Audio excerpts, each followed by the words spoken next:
Nathan Taylor. And our special guest today is Jonathan Robbins. Jonathan is a senior system engineer at PAX 8. And today we're going to kick it off a little differently. Nathan, I'm going to go ahead and allow you to kick this one off with Jonathan. And let's just start having fun. Awesome. Thanks, Brandon. I'm excited to talk to Jonathan. Let him introduce himself. Actually, Jonathan, let's start with that. You and I worked together for a number of years and did a lot of crazy stuff together. So introduce yourself, and then I'll kind of do a segue. Yeah, currently, as mentioned, I'm a senior system engineer with PAX 8. But before that, I worked with Nathan directly at Machine Logic for 3 years, I believe. Something like that, yeah. Yeah, and I've been in the MSP industry for 10, 15 years now. Yeah, absolutely. As you mentioned, we worked together for a while. And the reason we have you on the show is it's going to be a little bit of a departure from our normal format because we're going to hit some more close to home topics like mental health. We love talking about technology, but behind all the technology is people like Brandon and Nathan and Jonathan who have emotions and families and backgrounds and all the things we bring to every part of our life we bring to the technology space. And Jonathan, we navigated COVID together, right? I think you started with us right before COVID, or somewhere about that. Right in the beginning of COVID, but right after. I know we did some big projects that were impactful there for COVID for the state. So we did, and but even before COVID, you were dealing with, and I was dealing with, just the mental health burden of being an IT person, and I think, it's a high stress job a lot, right? And then if you're the person turning the wrench, there's the pressure of, projects and timesheets and billing and deliverables, and then something's not working and you're behind schedule and everybody needs it fixed and something's on fire. You're putting out fires. And I think for me and you, I think a lot of the stress came. Oh, no worries. A lot of the stress came from the cybersecurity side, right? Talk about what sort of pressures we felt as IT people, as we're going through some of those seasons. Yeah. So with me, I was doing 80 hours a week before I started with Machine Logic. And then, you add some of the, you don't have much of a personal life at that point, especially when you're working as a consultant. So yes. I was, doing, that plus, if you have any issues in your personal life, that just compounds it.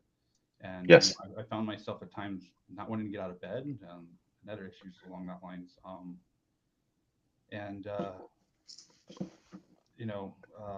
guess really, sometimes trying to find life that balance is really difficult. It's really difficult. I know I've struggled with in that season a lot of insomnia, just could not sleep, exhausted but unable to sleep. And a lot of it for me at that time was being kind of number two at an MSP. The thought that those 50 or 60 customers and their hundreds of employees and their billions of dollars of valuation and thousands of employees involved. At one point we figured out it was like 30 or 40,000 employees that were working for companies that we had connection with. And just that thought that if we left the door open on a security side, or we messed up security, or we missed the security incident as an MSP, the amount of money and destruction that could happen and the lives would be disrupted. That was a burden I struggled with. I felt that, and it weighed on me.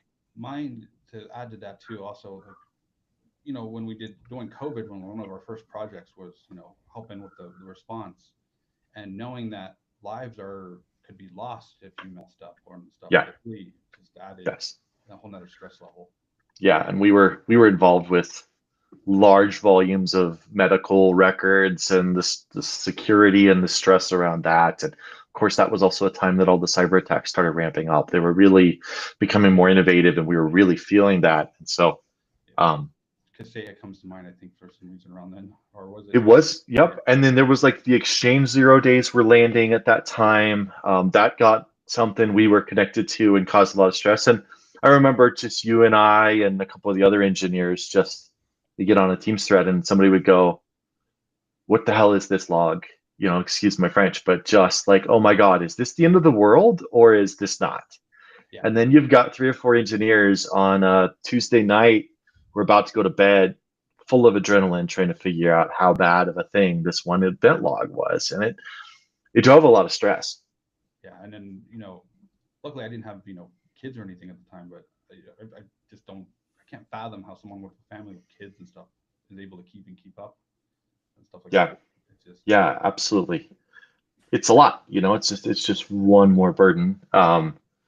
And for me, I ended up, one big place I invested in was, the gym. I just getting to the gym. I literally remember driving to the gym and going, this is just the only place I can get out of my brain. I could go get behind a barbell and do some miserable CrossFit workout where I just suffered for 35 minutes. But during that 35 minutes, my brain was unplugged and I left there a lot less stressed. And that was a big deal in that season to just, you're desperate for those things that give you relief from that stress because it's so hard. It's so much. Yeah. So, and I think we all could look back on those seasons and there's things we'd do differently. I think certainly lots of areas we could grow in. I think you and I have both moved into roles where we have a little less direct exposure to that, which has been really nice. Yeah, no, definitely. Corporate IT is definitely less stressful by far than the MSP side. Yeah. So I think that's a really powerful thing. But I guess to bring that all full circle of like, I think it's important that we're honest in the space that it's a lot. IT is stressful, and your employees and your customers and the people involved. There's a lot of stress going through that, and it's important to validate.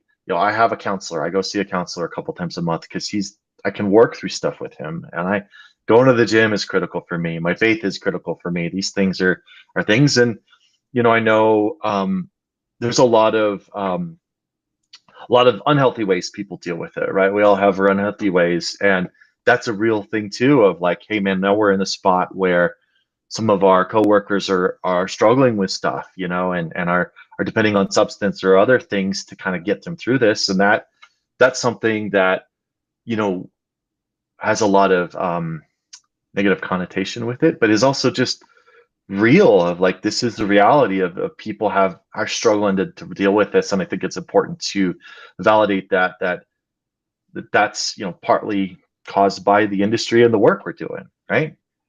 Yeah, no. So just all the time spent away sometimes and just focused on just technology in general. Like one example I give, I hate at night after I'm done with work, I hate touching a computer. I don't want to touch anything with technology. It's just I want to completely unplug. Yes, that's a good example of that.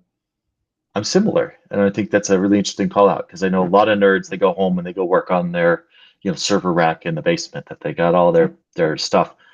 I try not to have any technology. I know I got my phone and I'm you got your reality, but I'm not interested in touching that side because I got other stuff I want to do, and I don't want that side of things to kind of be my personal life. So I think that's a really good call out. Brandon, you got anything to add here? You're muted. Yeah, sorry. My family is actually decorating for Christmas today since everyone's at home. So nice. I would say for me, those nights where you're working all the way through the night because someone went down or they, systems are out and they're calling you. That's stressful. I worked through Christmas a few times, and the whole entire family's at the house, and you're sitting in the back room trying to help a company, get back up and running so they can do business afterwards. So those things can be really stressful. Yes.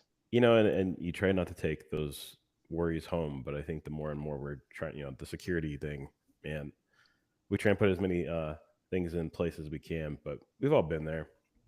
And I think, people don't get it in the IT world. This, all your systems are running in the back end while they're sleeping, and they depend on us, and they don't know it until something goes wrong. And then everything goes right for a long time. They don't know.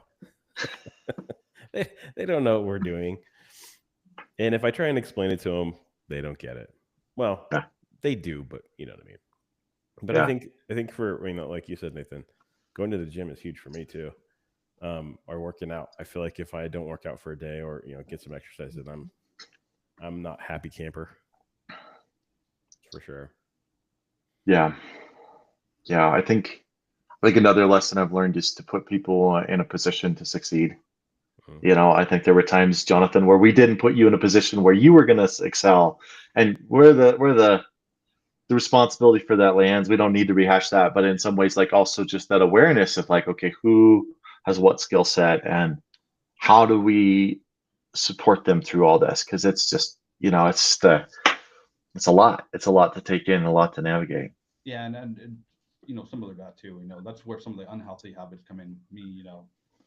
Me personally, I like to work at 2 a.m. sometimes, and how you get started on something, you just keep going and going and going until finally, you're either exhausted or you finally get it done. But Mhm. that's that just comes. I guess that just comes with the territory sometimes. But yeah, Yeah. Yeah, trying to problem solve, yeah, figure it out, Yes. and then Yes. it's 2 in the morning, and you do figure it out, and you're like, yes, yeah. Sometimes it's a sleep. way like to avoid reality, I would say, Yep. Yeah, because you can get lost in some of those complex problems and completely avoid everything around you.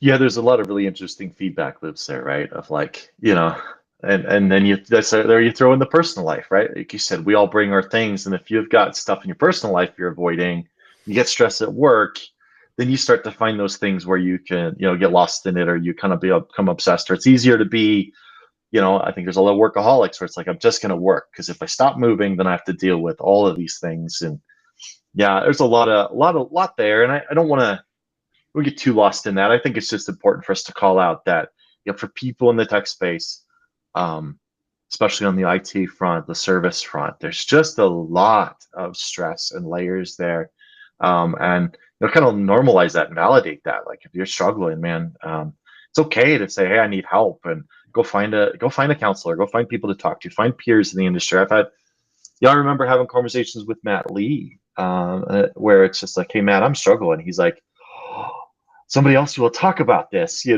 just that ability to connect with other people and validate how it's hard.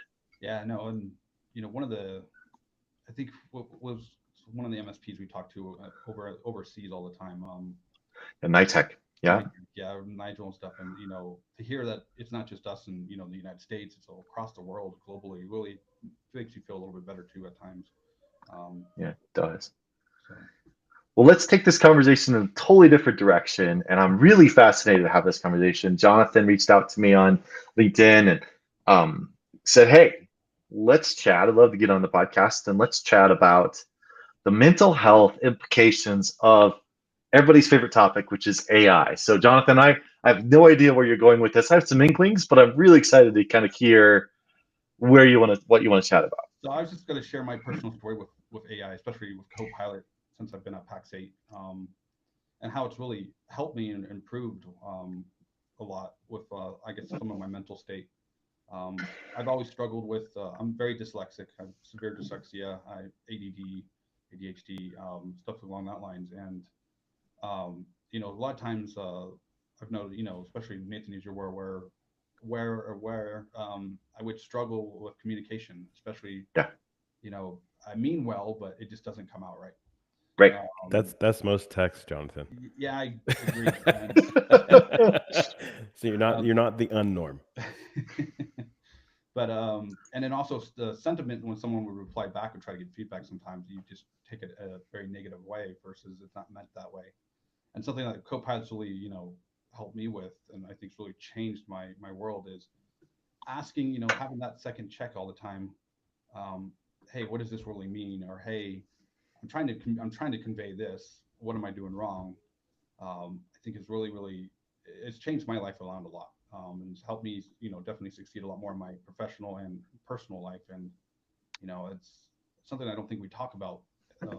You know how AI actually helps on the mental health side, because that succeeding more there helps me more mentally, and you go it's just better overall life experience at that point. And and I'm not saying it's a replacement for anything for like therapy or anything like that, but I think Yeah. it's a tool to add to that arsenal. So, Jonathan, are you talking about kind of like an Outlook when it says you might be writing this a little, like you could be nicer, or Yeah, or yeah, me, I actually honestly almost everything before I say it, I posted in Copilot first and said, hey, how would it, what's a better way to write this, or what's a better way to look at this, or how do I write this in a positive sentiment? Mm-hmm. right. Mm-hmm. Because my approach to corporate politics has always been to hit it with a sledgehammer, which is so just stuff like that has really been very helpful. That's kind of what I wanted to, mostly. Yeah, I love that call out. I mean, you and I certainly managed you for a while, and we went back and forth sometimes. Yeah. And looking back on it, I regret pieces of it. Of so many of those conversations could have been derailed with a face-to-face conversation, right? A Teams call. Yeah. But when you live your life on email and chat, somebody says something and one side reads into it or puts the wrong emphasis on it, and before you know it, two different people are spun up and you got conflict. And I think it's an amazing call out where it just gives you that chance to pause. Because I did it. I sent an email this week. It was just a recap of some strategic initiatives I'm doing in my new role, and I put it through Copilot. I said, Copilot, coach me on this, and it tweaked a couple things. And that's a really great call out of like, hey, this really helps me avoid these little moments that are disruptive, right? Of just like, help me with my tone here because I don't mean whatever it might be communicating. I think that's an amazing call out. Yeah, and then like I work on a global team, but we have people all over the globe that I work with constantly, and there's different cultures have different words might mean different things, especially like Yeah. in the UK or in Europe versus like APAC, like Australia or New Zealand, where words have slightly different meanings and so forth, and Copilot really does a good job of picking that up. It Really does. does. Yeah, so that's Yeah. it's been another great use of it as well. But it just really helps with that miscommunication sometimes at times, and I think from a mental health perspective too, that helps. It's huge. It's huge because if you can avoid those disruptive moments where there's because sometimes it's really hard to unpack this. I mean, I got a middle schooler now, and man, it's amazing how I respond wrong once to him and kind of give him a little bit of a an angry response to something. All of a sudden, I'm like, oh man, I'm going to spend the next 2 or 3 hours unpacking this because he's now mad and he's spun up and I just that's how humans are, right? We respond to each other, and if you let the poke a hole in that vat of frustration or whatever they're bringing to the day, man, it could be a while before you can get that patched back up and say, okay, let's slow down. I didn't mean that. I'm sorry, or you took that the wrong way. You can be a mess. So I think that's a great call out. Yeah, and that's maybe the only thing I would say that maybe slightly is a drawback. Sometimes with Copilot, it does take some of the emotion out of it, which sometimes I Sure. think really does help. Sometimes. Yeah. But for the most part, I would say it does a pretty good job. Well, the nice thing is you can also just take it. I often don't apply its recommendations directly. I use it as coaching, and then I rewrite it myself. Right. A lot of times I go, okay, I see what you're saying, but I actually intend this emotion here. So yes, it's slightly aggressive, but I'm intending to be aggressive, but I like your angle, and I'm going to tweak this word. Right. Like that kind of thing can really be helpful. Like I'll add help me show some empathy or something like that. Just in the That's a really good call out. Yeah. I also think it's really helpful with like the other challenge we're dealing with here is a big stress in our space. I think this is true for everybody in any career right now, is the volume of data we have to consume. Yeah.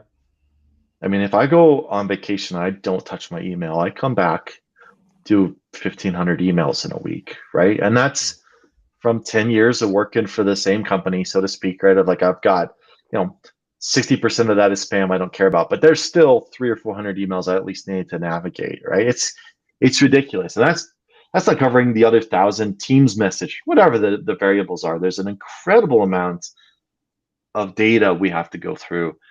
And I think that's another area where Copilot really helps with some stress. Like, have you ever gotten tagged into that thread, and by the time you get to reading it, it's 50 emails long? Yep. And ask for a quick summary, and then half the time you don't even need to be involved. It's a game changer. Yeah. It's just a game changer to say, summarize this email. And by the time you read the summary, you're like, oh, okay, this isn't for me, or I'm happy with where this is going. I'm not going to jump in, or, oh, absolutely, I gotta interact. But how long would it take you to try and get through that thread of 50 emails? Oh, and get down to what, that realize that you have any task or anything in it or not. And yeah, that's great. Game changer there with that. Definitely. And, also videos, anything meeting wise or video wise as well. I mean, Yes. my help or how-to articles and stuff should do a screen share or in a video with like Loom or Stream or something, and then just have Copilot translate it and write my documentation for me on it. It's pretty neat. So that's amazing. Yeah, the time saving definitely is a stress relief. And Yeah. that's huge too, right there. But, I'll tell you, it's still so much more natural to do it that way than trying to write it out, so to speak. absolutely, because you're great at just getting on a phone with somebody and walking them through it. Exactly. And then if you take that transcript and now you're 70% of the way there. I think that's also really true on, like, if you have to do a presentation, you got to present on a topic. The ability of Copilot to either write the framework of a document or maybe build your PowerPoint slides from something else. What's interesting about that is it's a huge time saver, right? And like, if you've ever tried it, go take PowerPoint with Copilot and say, take this 50-page technical doc and turn it into a presentation. It's incredible. Yep. 3 minutes later, you've got a beautiful 15-page PowerPoint, and it's summarized everything and organized it. It's just that 15, 20 hours of work just gone in 3 seconds. But I think the stress side of that also is a huge thing of, like, I like writing. I really like creating content, but I have massive writer's block at the beginning of, like, how do I get started? Right. But if I can get Copilot to build the framework, and then I can get myself engaged for 5-10 minutes with that framework and go, why did it do this way? And I'm going to change this. And before you know it, you've got that creative juices flowing. You're making it your own. You're tweaking what Copilot gave you to fit your personality and your message, but you're not having to get over that hump of, like, man, this is daunting. I don't know where to start. That's huge mentally. Yeah. And I mean, and like my experience with that too is, like, I'll write something out and a lot of people won't necessarily get what I'm trying to convey. And that's where, like I said, automatically with that. And that's probably where it's really helped me in my career, especially in the past 2 years or about 1.5 years. Yeah. It's just with the being able to actually convey the correct message I'm trying to convey. That's really great call out, because I think that actually is something that even.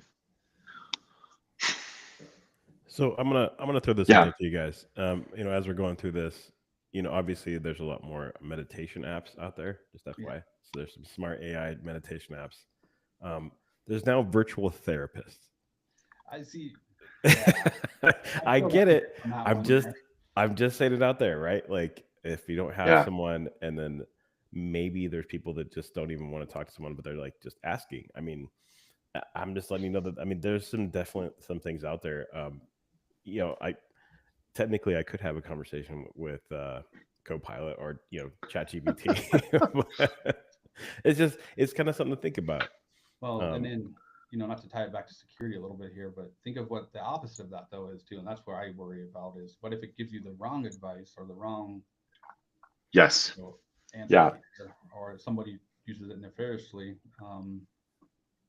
that can also do a lot of damage. That's maybe the big concern I probably have with it there. That's human interaction too, I think, but I'm not just all bought into AI. I think I'm just thinking about all the different things that are going to be coming out with this, as you can add these articles and databases. Like, I'm actually intrigued to see what a therapist chatbot would say to me. Yes. Well, I'm laughing because I have a therapist I go see a couple times a month. He's invaluable to me, and I'll tell you, the conversation goes almost always like this. All right, here's what's going on in my life. Mentally, I know this, but I feel that, and I can't get past that. Like, help me process this. If I want to feel this, but I feel that. I know this mentally, but my heart feels that. And, like, so often the conversation is the same conversation where he draws something on the whiteboard and says, let's talk about the chain of thoughts and how your beliefs drive your emotions, which drive your thoughts, which drive your emotions. And like, I'm thinking about that going, could AI have those conversations? Yeah, that's not personal. And I agree with you. There's a lot of risk of what if that gets poisoned or gives poor advice. But on the same token, you could probably write an AI bot to just tell me the same thing every time. Because in the end, it's almost always the same conversation. I mean, it's just a tool, right? At that point, well, your therapy is and really just giving you the tool sets to figure it out. But Right. Yeah, it's funny you bring up. I keep thinking Miro boards right now, but it's funny because I actually have done someone similar actually recently. So with just mapping out your thoughts and why you're feeling that way because of your thoughts, and Yeah, it's powerful. I'm with you, Nathan. I've done probably like 12 years of having a therapist. I mean, so you didn't know this, Jonathan, but I was in the Army for 8 years and I was in the infantry. So the initial invasion into Iraq. So I did go to therapy for many years because I had really bad anxiety and wanted to make the screaming noises of my baby son go away. So I really sought help, and it is really important. So I think being able, I don't know how it really correlates with AI, but I can tell you that for me, being able to talk about it or express it, deal with it, cope with it, and finding the coping mechanism. So if that's me chatting to a robot, I'm pretty sure the counselor did a lot, but she also helped me call out some of the things I don't see. And Right. I feel sometimes it gets rid of the embarrassment by talking to AI over sometimes talking. Yeah. Right. And that can be very cause a lot of anxiety. Yeah. Yeah. You can't always control what time you want to have that conversation too, because I think a lot of us, I mean, honestly, my time when I'm struggling, it's 11 o'clock. I get to bed, I'm tired, and I put my head on the pillow. I'm like, I'm so ready to sleep. And then 2 minutes later, you're like, oh crap, it happened. I'm in that different place in my head. I'm not gonna sleep for a while. I'm spun up.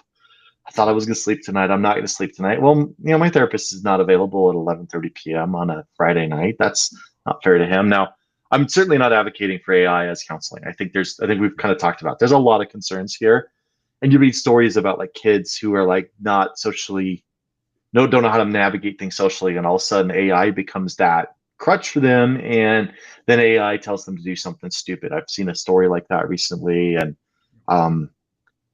there is a layer of we're losing more and more connection with people around each other. We have all of these ways to connect, but we're also less and less authentic at times. And so there's a real danger here. So I don't know that I want to make hey, this is good, but it is fascinating to think about, right? Yeah, because you're right there. I mean, it can be a little unhealthy sometimes, I think, because of the lack of connections. But I don't think that's just an AI problem. I think that's been happening for the newer generations recently, especially as technology has evolved more and more and more.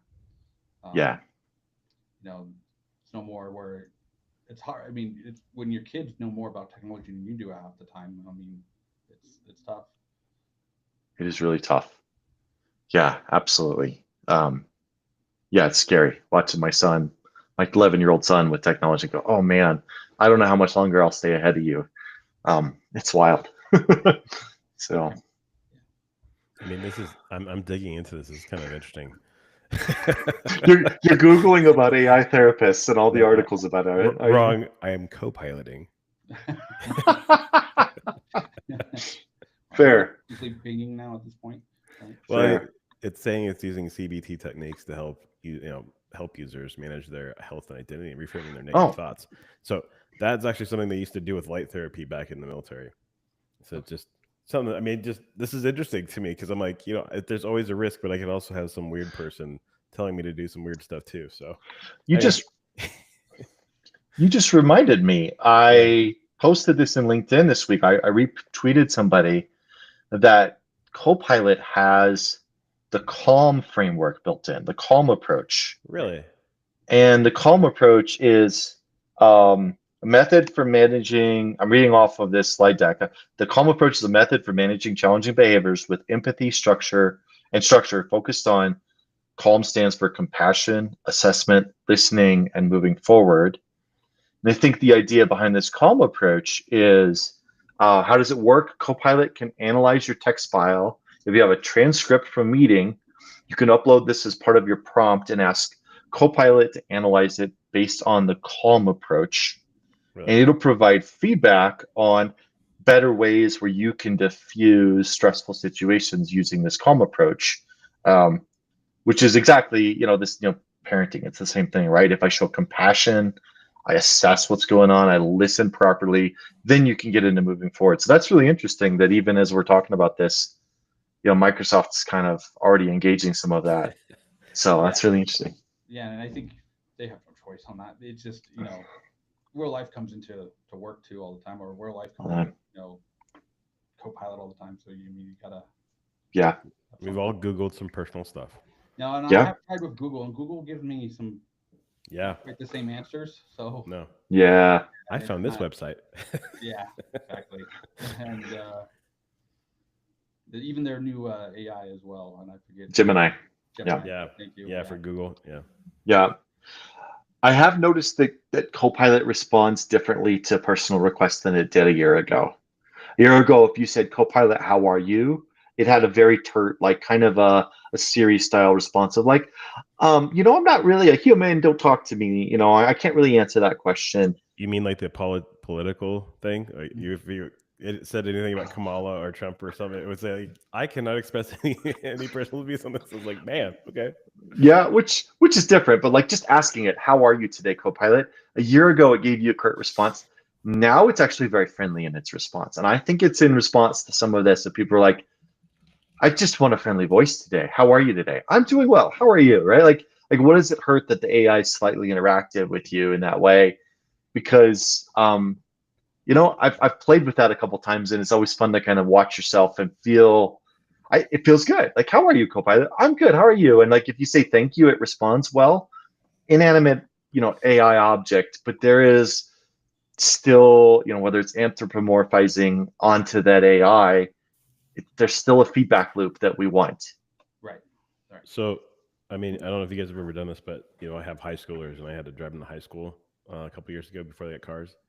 So every morning I would ask, I had, Google Play in my car, and I would say, hey, Google, will you tell me a dad joke? Just to try to brighten up her day.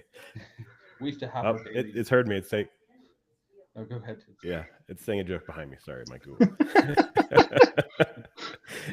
But I mean, just to try and brighten it, because their face is so stoic, and like in the morning, that it's try and brighten it up so they can have some fun with it. Yeah, I used to use Power Automate to send a dad joke every day to our team. I remember that. Oh, I missed that. And then we had to disable it because eventually they started getting a little bit like not safe for work. And you're like, wait a minute, hold on. You can't write that in the team channel. That's a dirty dad joke. Yes. But I do love that idea because like I'm wrestling with that same thing, Brandon, of like I've got a 13-year-old nephew and we hang out once in a while. I'm like, man, how do I draw you out? I want to connect with you and let you know I'm here for you. Like, how are you? Fine. How's your day? Good. What are you learning in school? Stuff. What's your favorite subject? Math. Like, come on, man. I'm really trying here. And I think sometimes AI is great for that. Like, like give me some questions that are open-ended that'll get my because AI has read every book on how to get people to communicate there is, and it's already ingested it. So maybe it's got some great tips for you. So that's a great call out. Well, Jonathan, this has been fun. I appreciate you coming on. Vulnerability. This is something we don't talk about in culture. Is some of these things, our challenges, and I do intend to have some additional people on the call over the coming months.